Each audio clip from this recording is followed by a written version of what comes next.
Why anime hurts so good. Let me start with a confession. Anime has made me feel emotions I didn't even know I had the range for.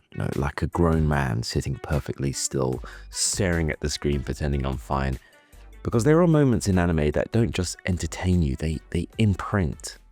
Naruto standing alone as a kid, being avoided by the whole village. Yeah, that hurt. That hurt me inside. Deku in My Hero Academia, breaking his own body repeatedly just to become someone who can protect others. And you're watching it like, why does this hit so hard? Why does anime feel weirdly honest? Why does it hurt, but in a way that kind of feels good? That's what we're investigating today. Not in a kind of clinical way, not in a here's the one true answer way, but as a curious, story-loving, superhero-obsessed human being trying to understand why these stories reach into us like that.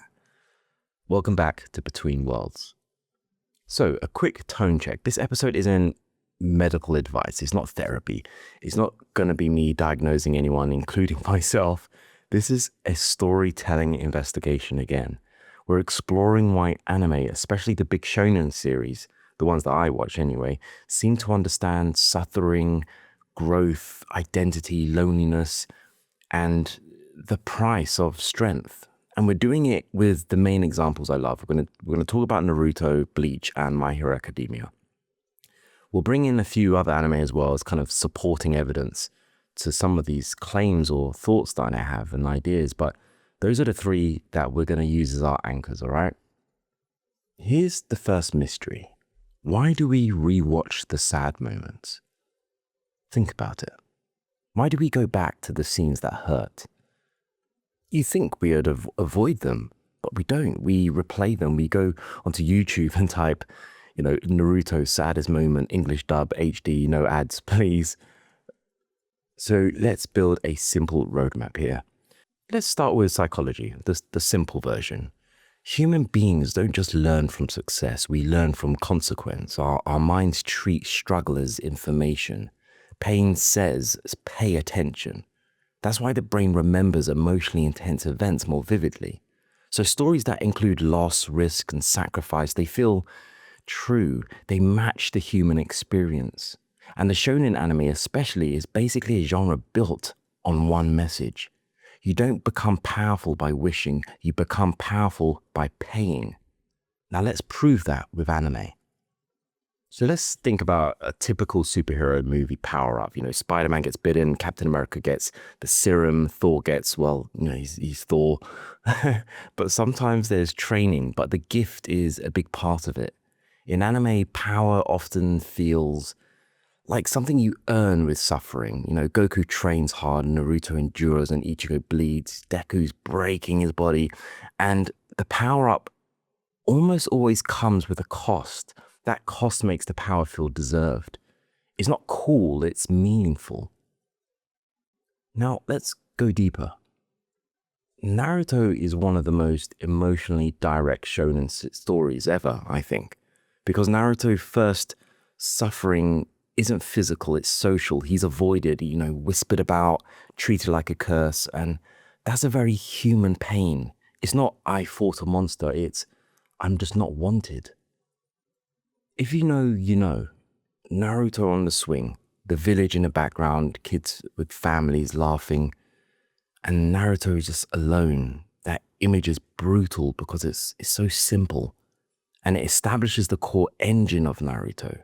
Strength is not the real goal, belonging is.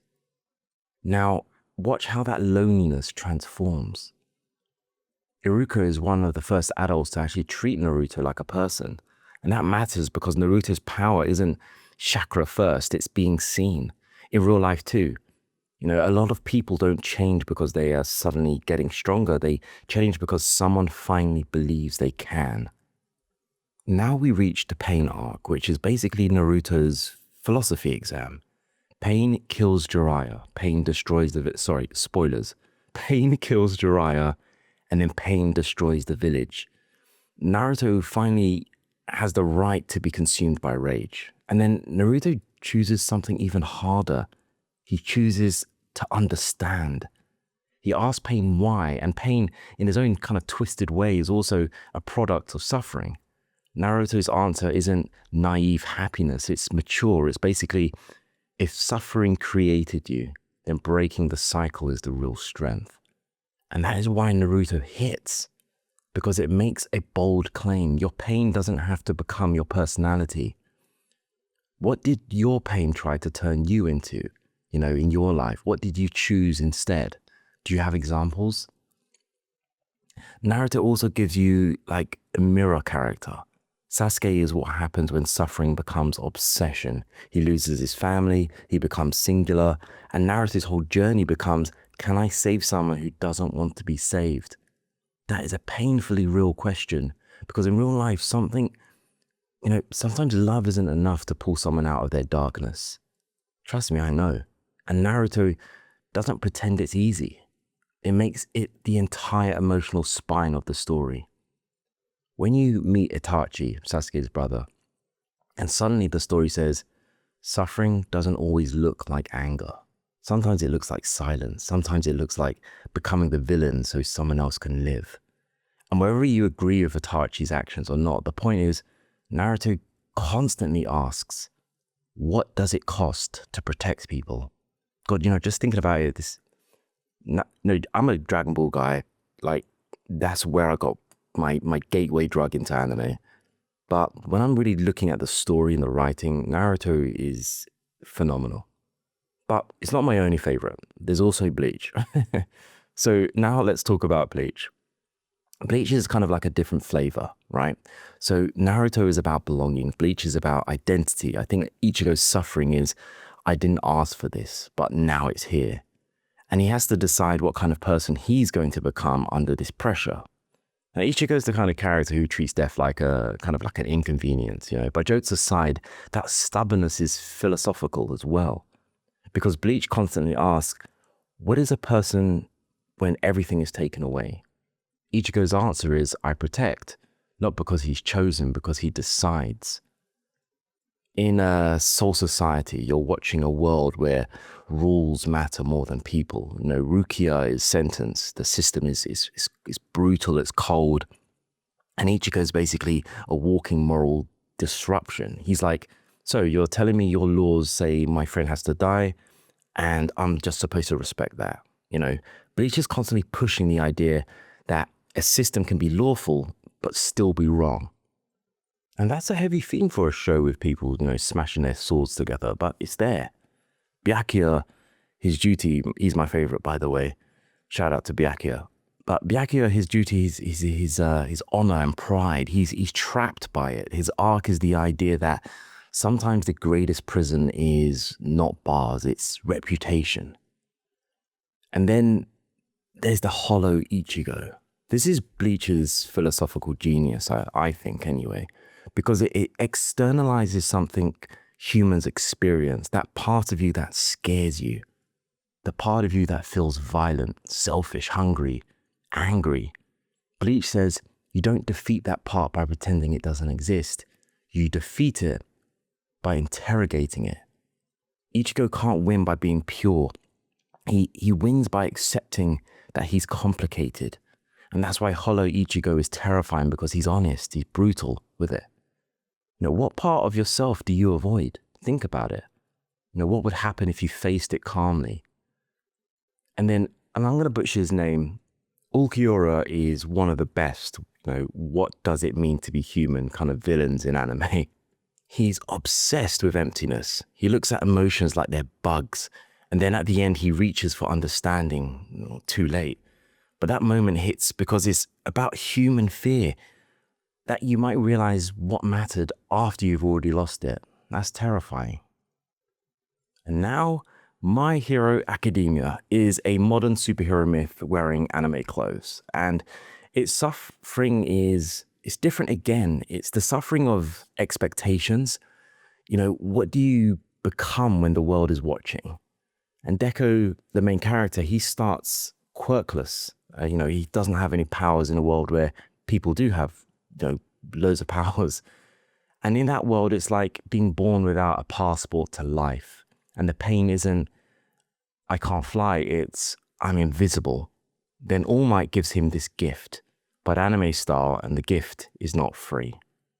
You know, early Deku fights, okay, I'll save you by destroying myself. That's basically how he was fight. You know, he would break his bones, he wrecks his body using his power, and that kind of becomes a metaphor in some ways.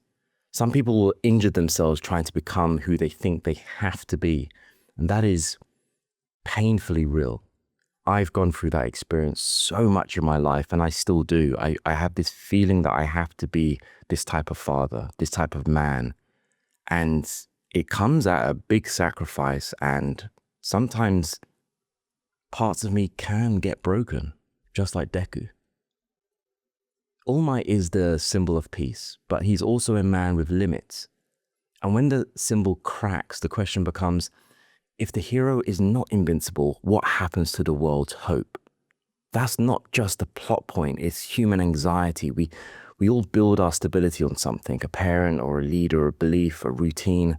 And when it breaks, we're forced to grow, to adapt. Endeavor, you know, he is one of the most uncomfortable, or at least he has one of the most uncomfortable arcs in shōnen, because it asks, can someone become better without being forgiven? Can a family heal while still acknowledging the harm? This is a mature storytelling device, you know, this isn't simple. And it's why My Hero Academia resonates so well with many people. And then you get to my favorite character, Bakugo. You know, he is awesome. But Bakugo's anger is often played for comedy. Like, we know this, he's kind of like a comic relief in some ways. But it's also armor. His growth is learning that strength isn't just dominance, it's humility. And that's something a lot of men and boys need to learn. Now, let's be honest, part of why we love anime is the power-up moments, the music, the animation, the stare downs. That moment is where the character decides, I'm not done. And as viewers, we're like, yes, you're not done. I'm also not done. I'm going to try and fix my life tomorrow. Like, these thoughts play in the subconscious of our minds. Because anime gives us an emotional fantasy, and that version of you who keeps going exists. It happens when I'm at the gym. I'm playing my anime theme music in my earphones, and it's giving me that extra bit of energy to keep pushing forward. Have a think about what your I'm not done moment is in real life. Like, what does it look like if you acted like an anime protagonist for 1 week during that time? So this has been quite a fun episode. So let's land this investigation. Anime, it hurts so good because it does 3 things modern life often refuses to do. It names pain in pain language. Naruto says loneliness out loud. Bleach shows identity conflict as a literal inner monster. And My Hero Academia shows pressure as responsibility that breaks bones. It treats suffering as transformation, not because suffering is good, but because suffering is real and meaning is how humans survive it. And it makes power a moral question. Who do you become when you can hurt others? When you can save others? When you're strong enough to dominate? Naruto answers with empathy, Ichigo answers with protection, and Deku answers with sacrifice. And none of them are perfect, which is, I think, important because perfection doesn't teach, struggle teaches. Yeah, as a father of 2 boys, I pay attention to the stories that shape them because heroes, wherever they're in capes or in ninja headbands, they become templates. And I don't need my kids to be strong. I need them to be kind, brave, disciplined, able to handle pain without becoming cruel. Rocky says it the best, one of the greatest franchises films. Winning is not how hard you hit, it's how hard you can get hit and keep moving forward. Such a great line. And anime at its best teaches that. It says you can be hurt and still choose goodness. You can be angry and still choose responsibility. You can be afraid and still move forward. If you're a parent, what stories are shaping your kids? And if you're not a parent, what stories shapes you? So in episode 1, we talked about how humans never stopped creating gods and how we changed how we related to power. Anime is one of the clearest modern forms of that. It's a myth built for a world that is exhausted, anxious, is overloaded, and still searching for meaning. Anime gives us a structured hope that pain can become purpose, that growth is possible. The person you want to be isn't a fantasy, it's a direction. This is Between Worlds. If this episode made you think, follow and subscribe on your podcast platform and join me through the links in the description. In the next episode, the hero morality test, why we argue about Marvel's Civil War. I'm Alex, and until next time, stay curious, and I'll meet you between worlds.